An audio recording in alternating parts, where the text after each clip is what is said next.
Petition का sample दिया जाए, तो सैंपल भी मेरे पास मौजूद है। अगर आपको चाहिए तो आप कमेंट बॉक्स में मुझे लिख दें सैंपल और मुझे इनबॉक्स कर दें।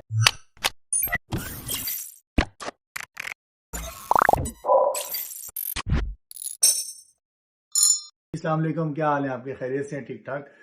तो EB2 NAW के हवाले से हमारा सिलसिला चल रहा था, लेकिन उससे पहले उन तमाम लोगों का शुक्रिया अदा करना चाहता हूँ जिन्होंने मुझे कमेंट करके कुछ सवालात पूछे और कुछ लोगों ने अप्रिशिएट किया मुझे। और उम्मीद करता हूँ जो मैं सवालात के जवाबात दे रहा हूँ और वो फ्रूटफुल इंफॉर्मेशन होगी उन लोगों के लिए जो कि EB2 NAW अप्लाई करना चाहते हैं। और उसी सिलसिले के अंदर ये अब जो मैं करंट वीडियो बना रहा हूँ, ये वो वीडियो होगी जो कि पाकिस्तान में काफ़ी कंसल्टेंट को हर्ट कर सकती है, क्योंकि मैं इसमें तकरीबन डिटेल प्रोसेस बताऊंगा स्टेप बाय स्टेप, जो EB2 NAW के लिए from the eligibility till the petition filing, जिसे I-140 कहते हैं। और ये वीडियो स्टार्ट करूं तो प्लीज़ मेरे चैनल को सब्सक्राइब करें, और ताकि आपको मज़ीद जो आगे आने वाली वीडियोज़ हैं जो कि बहुत इंफॉर्मेटिव होने वाली हैं, वो सब के सब आपको मिल जाए।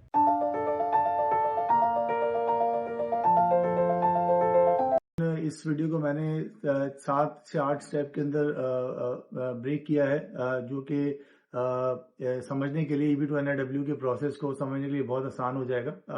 अगर आपको कोई चीज़ मज़ीद पता करनी है तो मुझे कमेंट बॉक्स में कमेंट करके बता दीजिएगा, मैं आपको उसका भी सोल्यूशन या उसकी मैं रेमेडी बता दूंगा।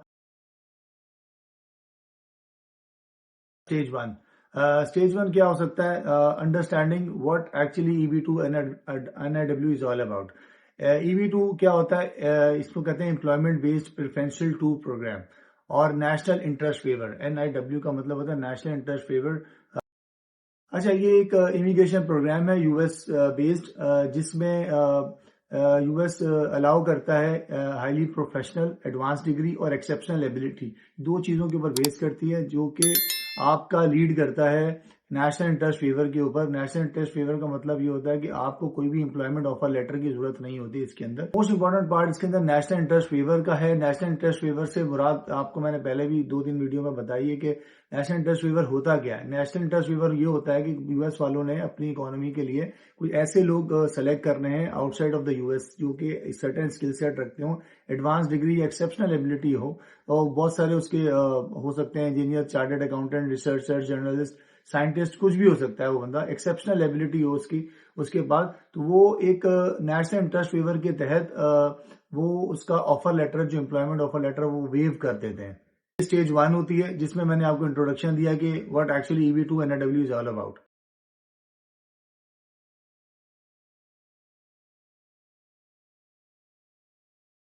Now moving to stage 2। Stage 2 के अंदर आता है एलिजिबिलिटी क्राइटेरिया, जो कि मैंने पहले एक स्पेसिफिक वीडियो भी बनाई है, आपको रेफरेंस के लिए मैं कमेंट बॉक्स में उसका लिंक भी दे दूंगा।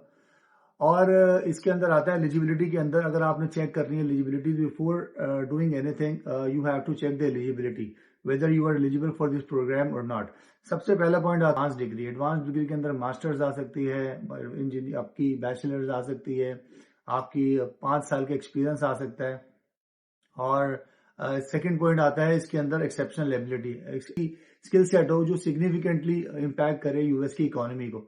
ये 2 पॉइंट मेन है जिसकी बेस के ऊपर NIW बेस करता है। ये स्टेज 2 है जिसके अंदर हम लोग एलिजिबिलिटी चेक करते हैं।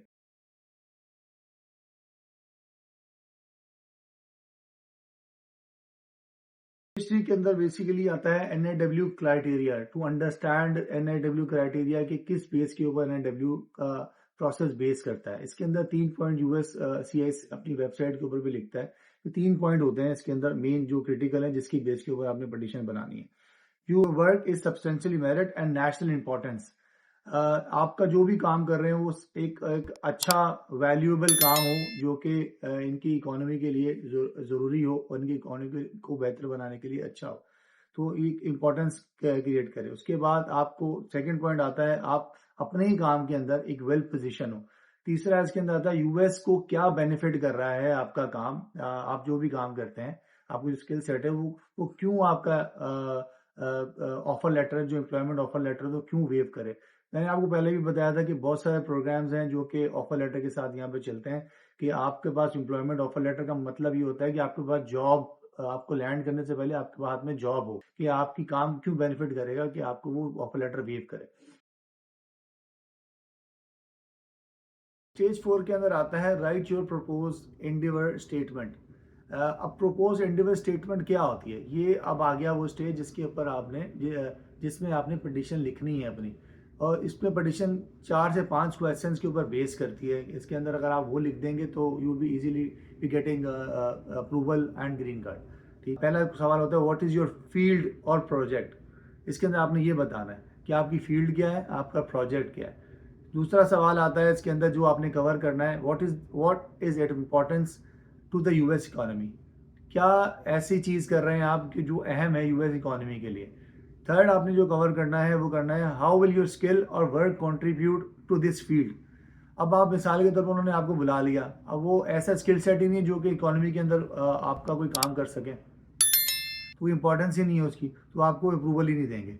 और सबसे इंपॉर्टेंट चीज़ मुझे लगती है कि पिटीशन के अंदर लिखा जाता है कि 3 से 4 सालों के अंदर आपका फ्यूचर प्लान क्या होगा, ये आपने क्लियरली डिफाइन करना है। इसके अंदर आप डिफाइन कर देंगे कि स्पेसिफिक स्किल सेट के साथ आ रहा हूँ और मेरा 3 से 4 साल का ये प्लान है, मैं इस तरीके से अपनी फील्ड के अंदर इस तरह आपको प्रोग्रेसिव तरीके से चीज़ दिखाऊंगा और इकोनॉमी के अंदर बेटरमेंट लेकर आऊँगा और अपनी कंट्रीब्यूट करूँगा। 4 सवाल हैं, आपको बताना है व्हाट इज़ योर फील्ड और प्रोजेक्ट। दूसरा होता है what is importance to the US economy. Third सवाल आता है how will your skill work to contribute in this field. चौथा सवाल आता है what is your future plans. ये 4 सवाल के ऊपर बेस करता है स्टेज 4।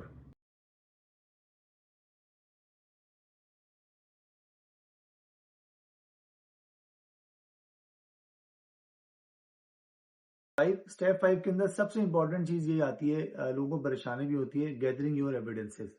गैदरिंग योर एविडेंसेस का मतलब ये होता है कि जो भी स्किल आपके पास है उसके अकॉर्डिंगली जितने एविडेंसेस आपके पास हैं वो बता दी जाए, इसके अंदर लिख दी जाए और उसके अंदर अटैच कर दी जाए, फिजिकली अटैच कर दी जाए। तो स्टेप बाय स्टेप मैं आगे बताता हूँ इसके अंदर की क्या क्या चीज़ें हो सकती हैं। मिसाल के तौर पर नंबर 1 आता है educational professional proof. Educational professional proof के अंदर आप क्या आएगा, आपकी डिग्रीज आ सकती है, एडवांस डिग्री जो आपके पास आपने बताया कि मैं एडवांस डिग्री के साथ होता हूँ, ट्रांसक्रिप्ट हो सकती है, प्रोफेशनल लाइसेंसेज एंड सर्टिफिकेशन हो सकते हैं। मैंने बताया आपको कि डिफरेंट फील्ड से लोग हो सकते हैं, उसके अंदर समटाइम्स लाइसेंसेज और सर्टिफिकेशन रिक्वायर्ड होती हैं। उसका नेक्स्ट पॉइंट आता है आपका वर्क एक्सपीरियंस एंड अचीवमेंट्स। आपकी कितना एक्सपीरियंस है, आपका एक्सपीरियंस लेटर्स, आपकी जो जहां जहां आपने काम किया है उसके सारे एक्सपीरियंस लेटर्स वो अटैच करेंगे इसके साथ, आपका रिज्यूमे अटैच करेंगे आपके इसके साथ, आपकी जितनी भी अचीवमेंट है, आपकी सर्टिफिकेशन डिप्लोमा सब इसके अंदर अटैच करेंगे जो कि करियर ग्रोथ के अंदर आपकी काम आई है।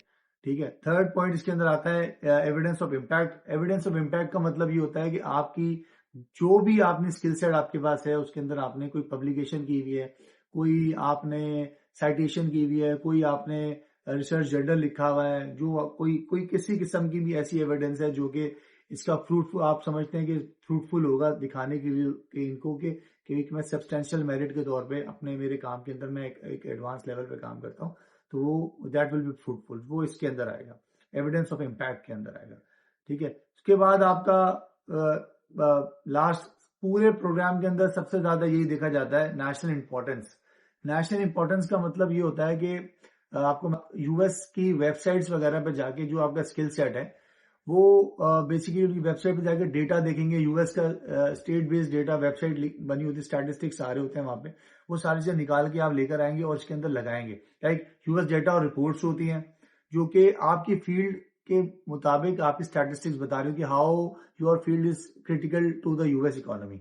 ठीक है, उनकी इकोनॉमी ग्रोथ, उनकी हेल्थ, उनकी इम्पैक्ट स्टेटमेंट, उनकी पॉलिसीज, वो तमाम वेबसाइट्स के ऊपर अगर आप अपनी फील्ड के रिलेटेड सर्च करेंगे तो वो सारी चीजें आपको मिल जाएंगी जो कि बहुत इंपॉर्टेंट है, वो अपनी पिटीशन के साथ आप लगाएंगे।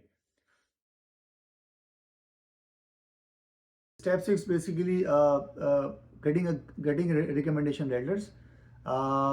इसके अंदर आपको मैंने बताया कि recommendation letter are the most important thing जो कि आपकी सोसाइटी के अंदर इम्पैक्ट क्रिएट करते हैं, वो बहुत इंपॉर्टेंट होता है आपकी जब पिटीशन एनालिसिस हो रही होती है।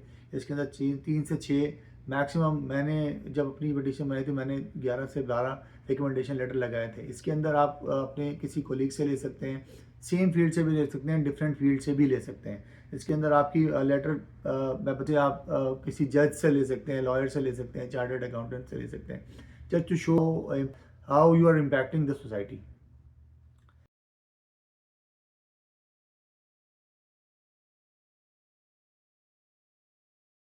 स्टेप सेविंग सबसे लास्ट स्टेप है, जिसमें आपने प्रिपेयर फॉर्म I-140 बनाना है, पैकेज बनाना है पूरा।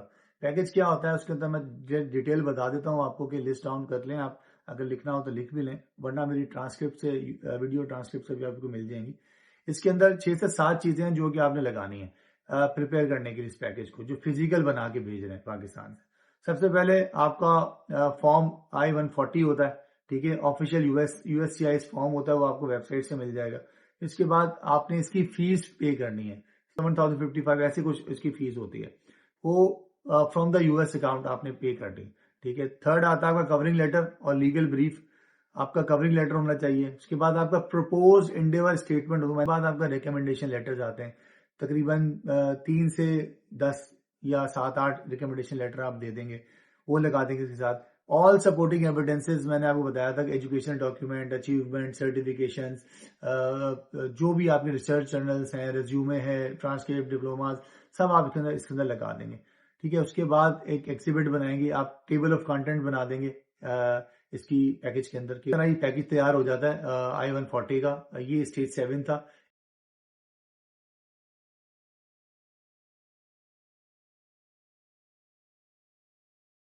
हमारा स्टेज 8 आ जाता है। इसके अंदर आपको फाइल द पिटिशन होता है USCIS के अंदर। अगर आप फिजिकल बना रहे हैं तो आप USCIS की साइट पे जाके आपको इजीली मिल सकता है, जहाँ पे आपने पूरा सेट, ये जो पैकेज होता है पूरा का पूरा आपको डिलीवर करना होता है। इसके बाद ये फाइनल हो जाती है, आप अपनी पिटिशन डाल देते हैं, FedEx से DHL के थ्रू आप भेज देते हैं इसको।